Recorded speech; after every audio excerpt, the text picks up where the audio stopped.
Well, All right, anyways, we're 2 minutes in. okay. Start us off, Rebecca. So happy 10th episode to Bloop. This is our 10th live going on Instagram together. That doesn't include the lives that we've done together in the studio. So just wanted to mark this milestone. Check 10th live episode. And we're really excited First about of all, we have broken stuff. So our production manager says, wow, 10th live, that is a commitment, like a 7-book series.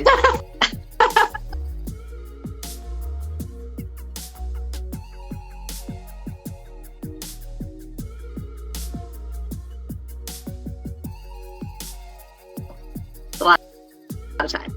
Yeah, it's a lot of time, for sure. Okay, So, the book that I'm reviewing tonight is called Making Faces.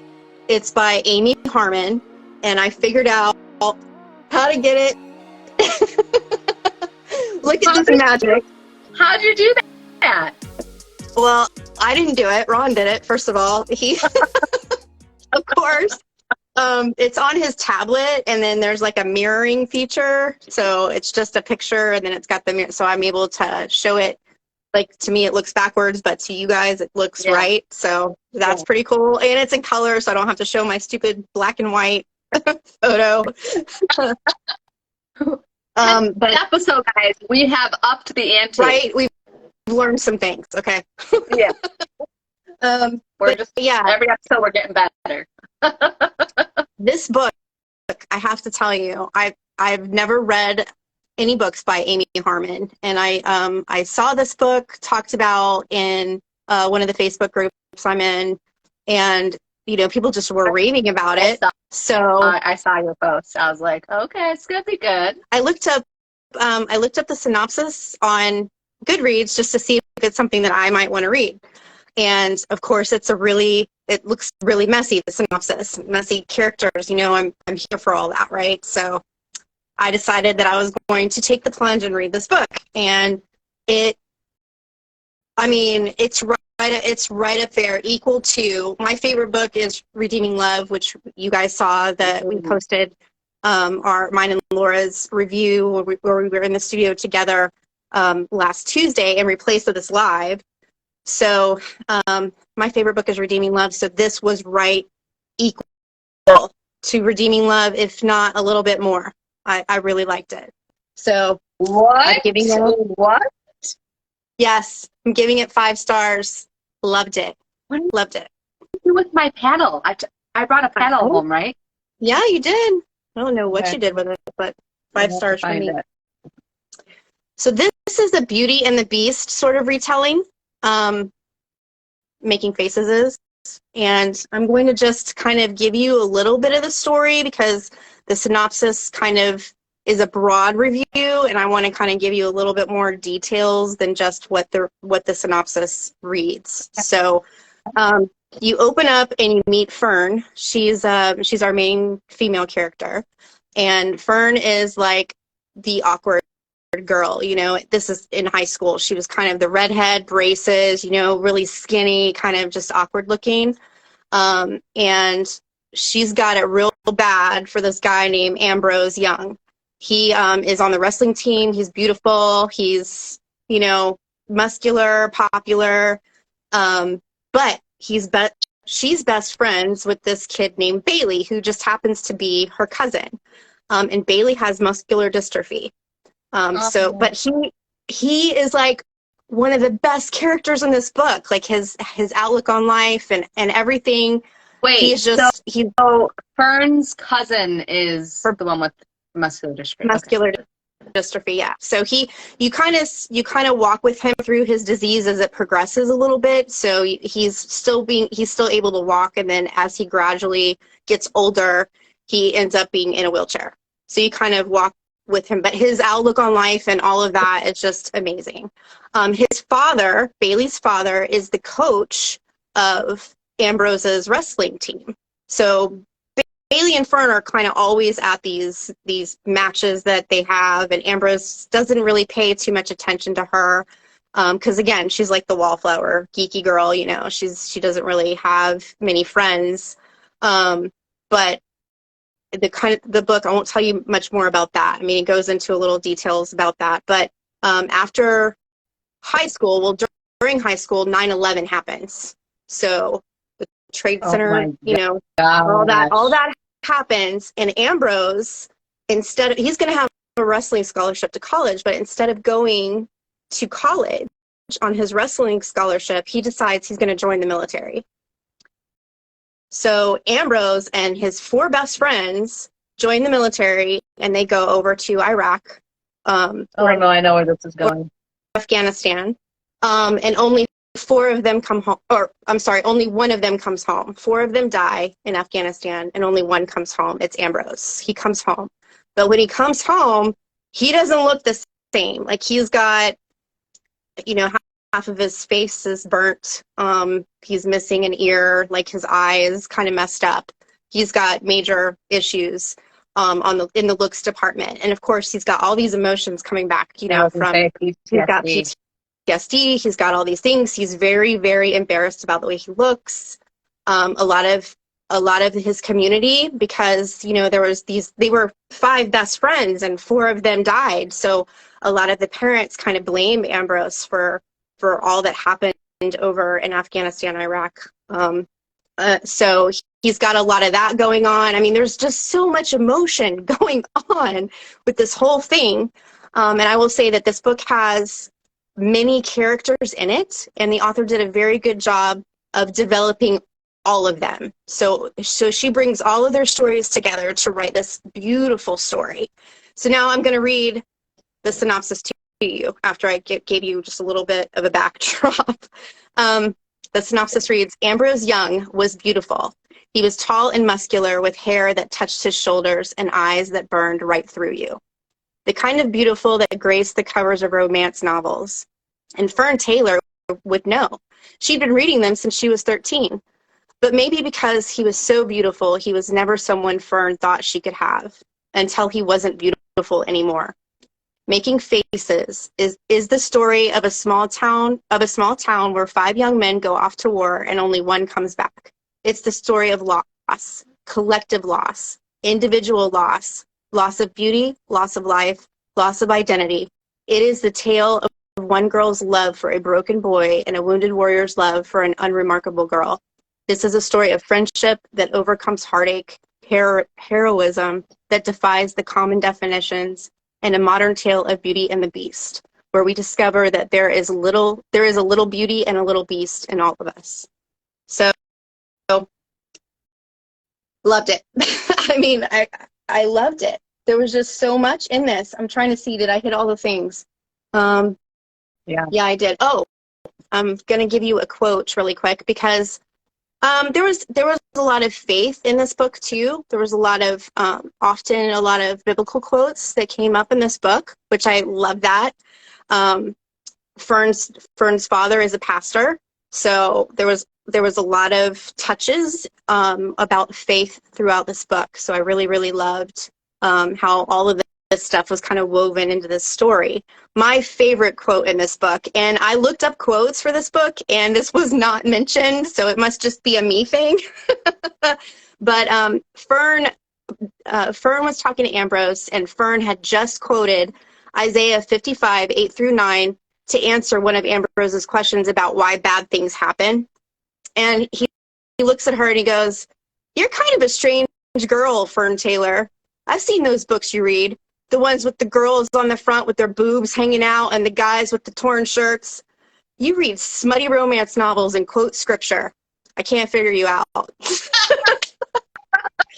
I love that to my core. I was like, that's me. I'm Fern Taylor. No problem. Best quote. What can I tell you? Okay. My overall rating, I already told you, is 5 stars.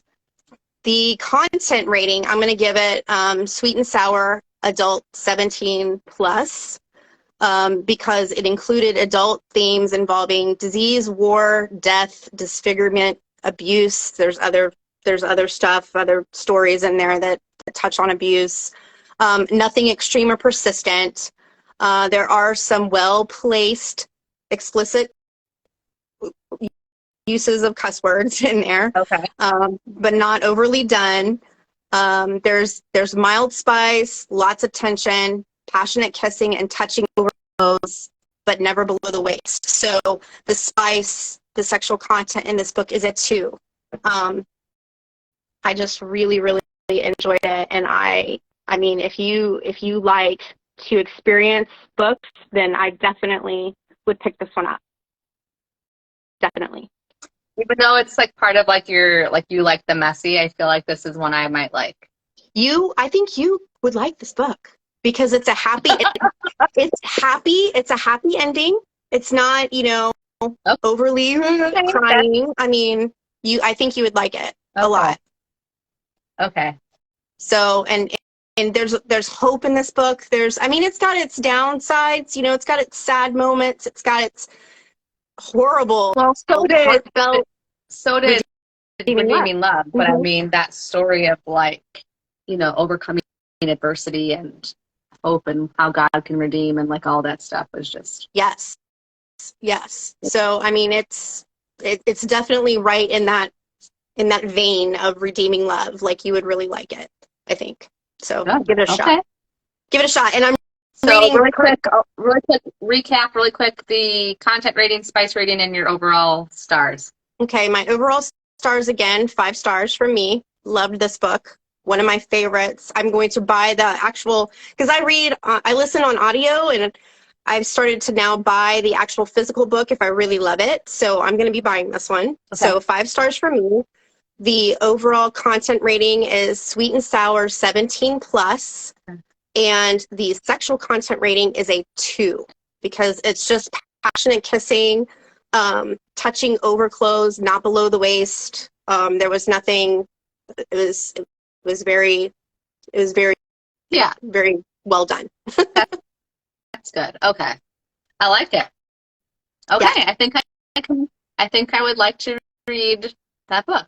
So. And at the second, I've already read another book by her that I'm going to be reviewing when it's my turn again, called A Different Blue. And I love Amy Harmon, the way she writes, and her writing is beautiful. It's brilliant, beautiful. And I can tell you that this book that I just read was right there, right along the same lines as, my love for making faces. So there you go. Okay. All right. Well, I'm going to say a quick prayer that we could get through this live because it's raining now, and I feel like it's starting to is it raining by you? I don't know. I don't hear anything, but okay. Why well, it's coming. Am I buffering? So I pray it doesn't affect our live. Am I going in and out? You were glitching a little bit. I could hear everything you said this time, but I'm just like, God, please, let us finish our live. Okay.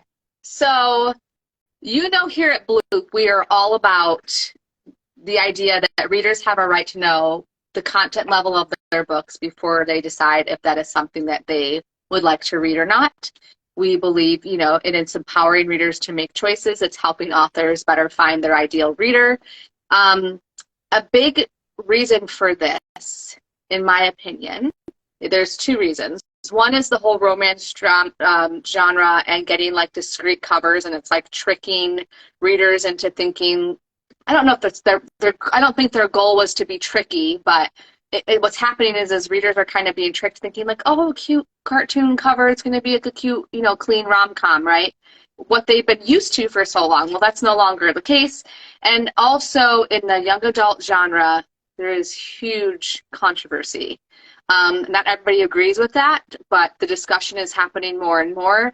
And I'm a young adult author myself. One of the motivations for writing my book the way I did was so that it would be reminiscent of the content that was in young adult books in the late 90s and early 2000s, because publishing houses are really pushing what is allowed in young adult, and they're creating young adult to be mostly upper young adult, and then calling adult content young adult content. So I have an example for you guys today to see why we're so passionate about content ratings.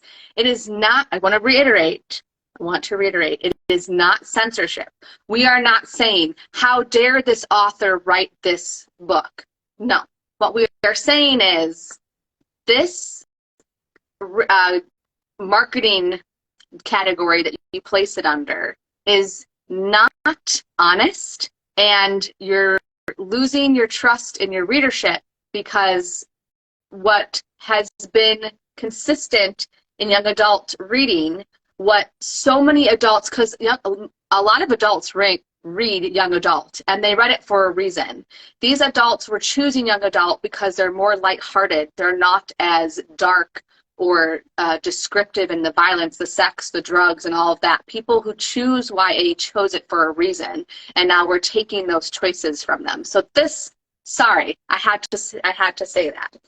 So this book is part of a trilogy called Kingdom of the Wicked by Carrie Maniscalco. Okay, I personally, the first book was, I thought it was good. Second book, Third book, you're getting into it, you're like, I just gotta see how this ends, because this is so wild.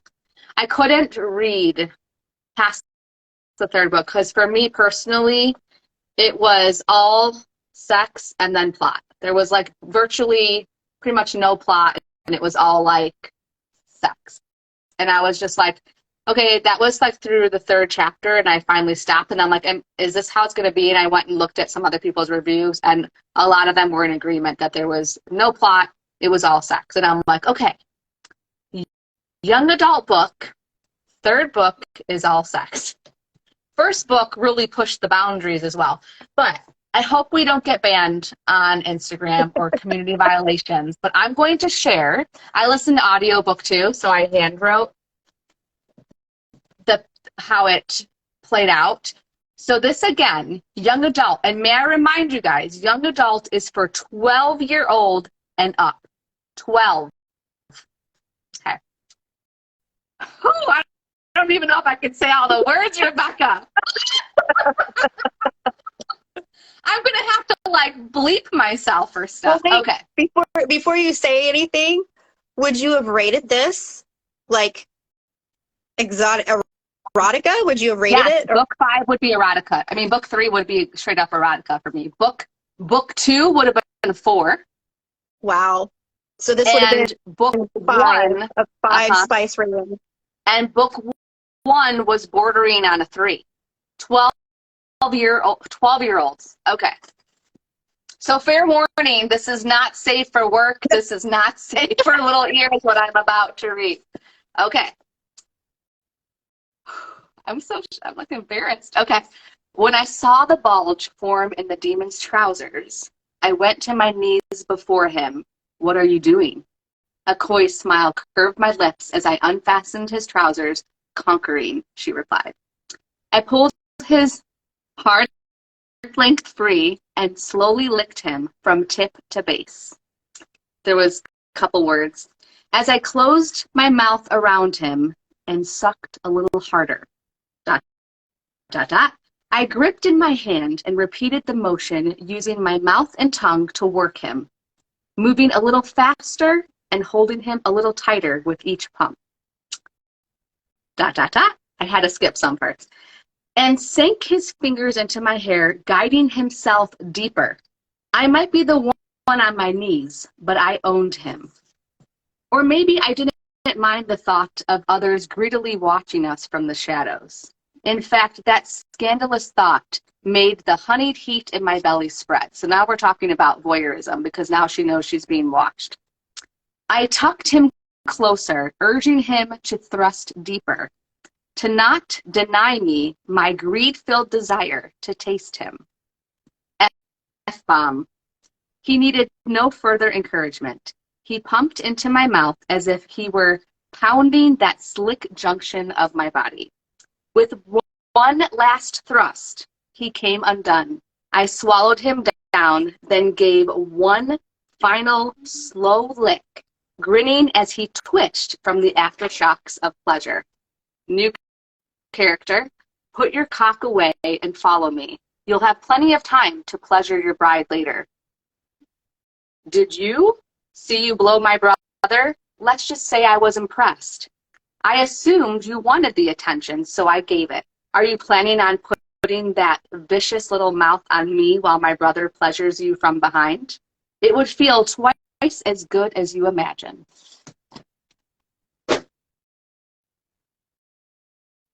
And people tell me young adult is not pushing the boundary. Oh my gosh, I would be mortified if my 12, 13-year-old got a hold of that. Even my 17-year-old, oh my gosh. Not to mention, I didn't miss the fact that it's a demon she's doing this to, right? So. Yeah. Yuck. Gives me the it, girl. Uh-huh. Book 2, there was a really disturbing scene as well that involved non-consent. It was a big issue for me. Oh, wow. Did it go into detail like this did? Like description? It went into detail. But it was played off as like, well, I'm teaching you a lesson so you can like understand what it will be like to go against my 6 other demon brothers, so to speak. But like, it was horrifying. So anyways, back to this. So if you could honestly, so there are people who don't understand. They're like, reading is reading. Let kids read whatever they want. Reading is good for you. And I will remind you that sexual content is a risky game, first of all, because there are effects that we don't know anything about. And second of all, we're not saying how you should parent your kids, in other words. But we're saying we're angry because there has been no warning for parents that content is in there, because there are plenty of kids who are not ready to read that, have no desire to read that, and same for adults. I didn't want to read that. I don't want to read that about an 18, 19-year-old doing that stuff. I don't want to read that. Like, disturbing. And so for me, it was. And again, I have a daughter, 13, and all I could think about was her seeing, oh, well, mom's reading it, and it's young adult. I could read it. And I'm like, you're not prepared. You're not ready for that. We're not reading that. So again, it is so important. And we think this is an anomaly. This is happening more and more and more with the young adult marketing of books. And I want to say to these publishing companies, how dare you? I feel like we are borderline. That is borderline to me, because we're talking about children here, underage. That's borderline, gosh, do I even say this and start an issue? Grooming. It's borderline grooming to me. I was going to say it if you didn't, so, and again, I don't agree that all reading, just because it's a book, or just because it's reading, makes it like a safe book for everybody. No. You choose to parent how you want to, but we need tools as parents to help us make that decision. And so I say shame on the publisher in this case. How dare you? That's disgusting. That is. I'm disgusted. Disgusting.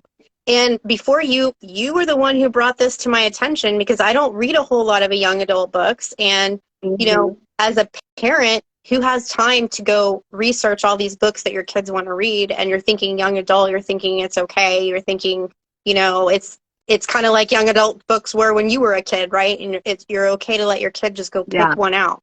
But that's not true.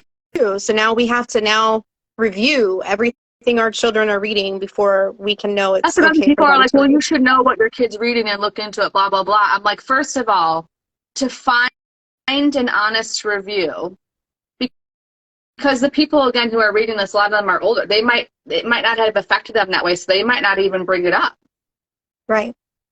So a lot of reviews talk about pacing and character. Did I overall enjoy it? They're not talking about what we are talking about, which is the content level. Right. What's the violence like? What's the drug and alcohol use? What's the language going on? And what is the sexual content? And readers have a right to know, and parents need a tool to help them decide what books are are okay for their children or not, because parents know their children best, right? And we're the ones who get to decide, is this content that my child can handle right now or not? Right. And it is not a tool to censor anybody. I don't care that she wrote that. There are people who will love that. Go for it, read it. But I just think that people should have known. I was just like, not for me. and I didn't finish the series. I have no idea how it ends, but I had no desire. And I think part of that was it just left a terrible taste in my mouth to know like these characters are like upper teen and this is marketed young adult. And it's won a young adult, like it was up for like a young adult award. Oh, wow. Yeah. So you think, oh, my kid's reading and it's young adult and it was like nominated for an award. Like, yes, my 12-year-old can read this. No. Not in my I mean, house, not in my house. They wouldn't even be able to make a movie about that, you know, and have all that graphic stuff in there without it, you know, they wouldn't. Thank you for saying that, because a lot of people were like, well, you could fast forward. Well, first of all, you still read some of it before you know, okay, time for me to fast forward. So one, you're still getting the content. Let's say you fast forward. Oh, I didn't fast forward enough pages. Now I read another paragraph about her taking him deeper and conquering him. And then, okay, so now I fast forward, but oh, there's another scene, like the next chapter. Like, am I going to get to read this book, or do I have to fast forward all of it? And then that third thing that people need to understand too is that there are a lot of readers, when they read, they visually see what they are reading. Mm-hmm. Well, yeah, I mean, you're talking about having sex and fellatio with a demon. Okay, my sons, when they were younger, they watched Blade, the vampire movie, and they couldn't sleep forever, you know, and there was no sex with the vampires in the movie, but I mean, just the violence alone, it was just too much for their little brains, and they got scared. So I can only imagine, I mean, if I was like a young teen girl reading this, it would freak me out, like really freak me out. And I'm just wondering, like, what's the message here too? Like, we're talking about impressionable, underage, who at 12 years old, 12 to what is it, 15, they can't even legally consent to those acts. Right. Like, well, and it desensitizes you a little bit. You know, you start reading books that have a lot of this kind of content in it. Over time, you just get desensitized to it. And then you can read a little bit more graphic stuff and a little bit more and a little bit more, and pretty much, you know, whatever, it doesn't bother me. You know, I can read whatever and I'm fine. You know, that's kind of how it goes. So yeah. It's really upsetting. And I'm so mad, and I don't understand how, and I get this a lot from like librarians. Like, they don't understand why this is a problem. Like, just skip over that part. But this is definitely not a trend that's happening now that I'm like, okay, so am I just reading the wrong YA books? Like, tell me the right ones to read. Yeah, I mean, let me get this straight. They're not all like that, right? We just read Defy the Night. That was young adult. We read Twin Crowns. That was young adult. And they were great. But for every, like, 2 or 3 great ones, you have one that's like this. Mm-hmm. And you're well, and that's why we came up with this, because there wasn't a tool that existed where we were, you know, giving content ratings on books to see if you even wanted to, you know, I mean, you don't like really emotional books, so you would kind of need to know content before you read a really emotional book. Yeah, I kind of would have loved like some heads up for book 2, like that whole, like I said, this whole scene where it was like graphic and it was violent. Yeah. There was some sexual stuff, but it was more like embarrassing for her and just non-consent and all that, and it was just really ick. And I would have loved to, like, not have had to read that. Like, that was like a shock, but not in a good way for me. So, you know, we run into this whole thing, well, you can put trigger warnings. It's like, trigger warnings are great, but it's not like a thing that we see a lot in traditionally published books, and they could spoil the book. And there's just so many things. Like, I think readers really need to know the level. So they can make it, and authors need to be aware so that they can find their audience. You know, a lot of authors risk somebody giving them a really bad review because they picked up a book that wasn't their jam, and then that person's like giving them a really bad review because of that. So and I feel bad because it's not this author's fault. She didn't choose to market it this way. She has an agent and a right, publishing house, and the publishing house makes that choice. But this poor author, I wonder if parents have emailed her privately and been like, what is going on? And because it's her name on the book, so, right. She's which going to get isn't the really fair backlash. which really isn't fair to her. I'm sure she wanted it to be adult and wrote it as adult, but publishing house is here to make money, and they understand that in order to do that, like, the young adult sells books. So when it comes to fantasy, so Right. I, I, I don't know. I'm all riled up, Rebecca. I don't know if I'll be able to sleep tonight. I am Well, all fired up. No, but I said my piece, but like, and that was just one little scene. right. There was in 3 chapters there, and I'm just like, where's the plot? Right. 3 chapters in, all it is this stuff, and I'm like, I can't. No, and I don't even think that Playboy ever got that graphic either. If you read like the articles in Playboy, that's I can't that's say that I pretty. did, Rebecca. I can't say that I I mean, did. I'm just saying. I've read a couple like back in the day just to see what is in this book, in this magazine, and I mean, Yeah. maybe I'm wrong, and maybe there are some really graphic content in Playboy magazines, but I didn't Yeah. see it. So this was another argument I got a lot, was like, oh, kids are seeing worse on TikTok. And I was like, TikTok is not it's not a standard that I'm going to set for my parenting. Or Right. it was educators saying this to me too. And I was like, okay, like, kids are also exposed to drugs and alcohol. Should we just let them do what they want? should we should we just have like a house of fun and just let them walk in and pick a thing Yeah. to do? I understand your argument. Like, yes, they're exposed to so much, and that's why it's our job to set the standard, not Right. TikTok or anything. And I understand that it's exhausting, and like, we wish, some parents are doing more. But like, listen, again, you parent how you want. But to me, what would be so wrong with giving a tool that could help readers choose a book that is more for them? Right. That's what it is. And if you are fighting against that, why? I'm not judging you for your work. I'm not saying you can't read it. You shouldn't read that. Your kids shouldn't be reading that. Let the kids. The biggest thing I get is trying to tell parents they're censoring their kids by telling them what they can or cannot read. To me, that's parenting. Right. You are parenting. You know your child, and just like I'm not judging you for yours, you don't get to judge me when I feel like some material is not appropriate for my underage minor child who has a very active imagination. Right. Exactly. And that's not just sexual content. I mean, that's with violent stuff too. I mean, just anything.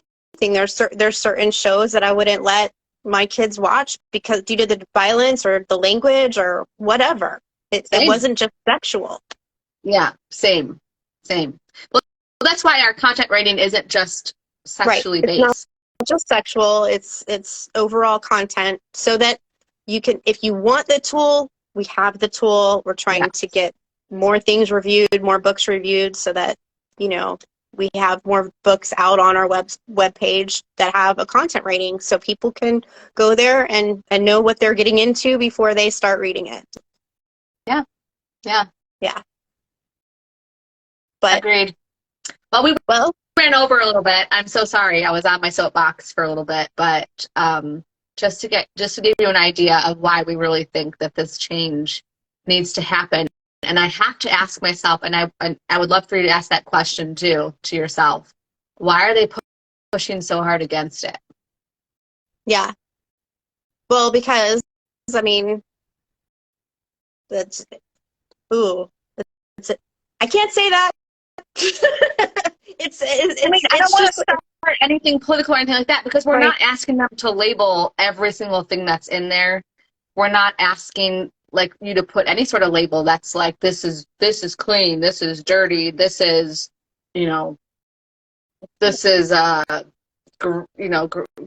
graphic gore with non-consent. We're not asking for you to label all these trigger warnings on the cover or anything like that.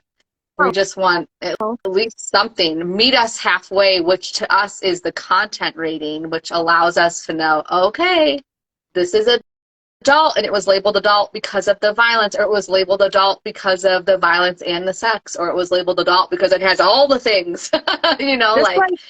Just like movies, just like games, just like music, they all have a content rating. I mean, you watch Netflix now and it says, sexual content and smoking. I mean, they call out when a character is smoking. Reasons. Yeah, it will give you a couple main reasons why it reached this rating. And that's all we're asking for, is meet us halfway. Why are you refusing to give us this tool? Why are you fighting so hard against it? Publishing has been around much longer than any sort of radio, movies, TV, why haven't we done this yet? Exactly. And to your point, I don't think it's different to read it than to see it, because books are always better than the movie. So because your mind is always better than going to the movie theater and watching somebody's adaptation of what you just read in the book. Correct. So you're already getting the visual when you're reading the book. So yeah, I know not everybody does, but a lot do. So yeah. Mm-hmm. So help us out. We're just asking just to give us another tool that will help us more easily choose books that are right for us.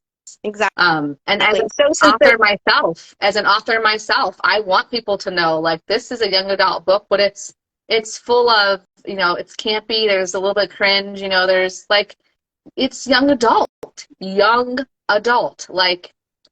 that's why we have two categories. We have the young adult side, but also the older, but also the sweet and sour 17, and then adult. There's so many different things that happen, and development happens so quickly that there needs to be that separation. Right. So yeah, just food for thought. I'm just at the point where I'm super frustrated with it. And so that's what I want readers, when I, as an author, I would want people to know, I know you've been used to reading young adult that pushes these boundaries and has these things in it. Mine does not. So if you're looking for non-fade to black scenes, you won't find that in my book. If you're looking for adult themes, you won't find that in my book. So, I had, somebody give me one, I don't know, was it 3 stars or something, because they didn't, there wasn't enough sexual connection. This is a perfect example. Well, right. No, because the characters are 17, 16, 17, no, they're 17. I'm not going to go in. We're not going to do that in the description. And I was like, oh, well, teenagers are already having sex. They're already seeing this. I'm like, not all of them. Yeah, not all of them. And again, another argument, just because they can doesn't mean they should. We should just be and it's it's not like these books are an education tool. Right. It's not like they're, no. We're just not going to go there. Anyways, we are over. We're way over. We're going to hop on to Clapper, right? Really quick? We're going to hop on to Clapper. We're going to Clapper. You guys should, it's apparently the answer to the clock app, which I've heard it referred to now. So, what? The clock app. I've heard everybody talk about the clock app, TikTok. TikTok, yeah. Yeah. So this is, since there's that whole banning thing going on now or whatever, we don't know. So I still have a hard time with the name, the Clap. So Clapper. Yeah, it kind of sounds like it's a disease that you got. The clap. All right. Or right. clap Well, we're going to on, head off over there. What was I going to say? So when are we releasing our dual, Rebecca and I met in the studio. We filmed quite a few episodes for you guys, and those are going to air on Friday nights. Fridays, and yes, Friday night. And we're still going to do our lives on Tuesdays. So, but we're on all the things. So remember, you guys, we're on Facebook, we're on Instagram, we are on Rumble. You guys go follow us on Rumble, or subscribe. Sorry, I always say follow, but it's really subscribe. And now we're on Clapper, and you can listen to us on Spotify, and of course subscribe to our YouTube channel. So and again, we have a webpage. Our website. Yep. Our website, bloopodcast.com. You can see all the reviews of the books we've done and their content ratings and why they were rated that in written form if you didn't get a chance to listen to the whole live. It's right there in one place for you under blogs. And also, if you forgot where we're located or what our handles are, there's links for you to directly go to YouTube, Spotify, Rumble, all that. And Goodreads. We're on Goodreads and also. Okay, yeah. Goodreads too. Okay. Well, guys, thanks for joining us this evening, and until we meet again, happy reading. Rebecca, okay, we're done, guys. If you need to leave, I gotta ask Rebecca, my teammate over here, a question. Are you gonna log in? Because I don't have the Bloop login. Are you gonna log in to clap? Yeah.